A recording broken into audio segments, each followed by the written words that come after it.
కాలియుగ అంధకారం భారతదేశాన్ని కమ్ముకుంటున్న కాలంలో కేరళ భూమిలో ఒక దివ్య శిశువు జన్మించాడు. ఆ శిశువే ఆది శంకరుడు. చిన్న వయస్సులోనే వేదాలు, ఉపనిషత్తులు అతని హృదయంలో ప్రతిధ్వనించాయి.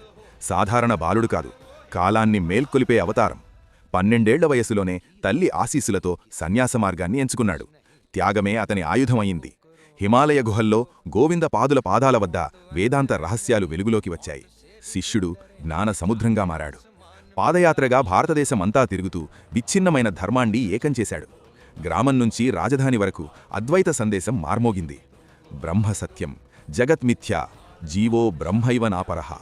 ఈ ఒక్క వాక్యమే సనాతన ధర్మానికి కొత్త ఊపిరిపోసింది. 4 దిక్కుల్లో 4 పీఠాలు స్థాపించి ధర్మాన్ని శాశ్వతంగా నిలిపాడు. జ్ఞానం, భక్తి, వైరాగ్యం అన్నీ ఒక్కటే అని చూపించాడు. ఆది శంకరాచార్యులు ఒక వ్యక్తి కాదు, ఒక యుగం.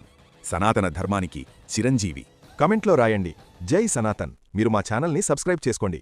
ఇది మాకెంతో స్ఫూర్తినిస్తుంది. ఇలాంటి మరికొన్ని వీడియోలు మీ ముందుకు తెస్తాం.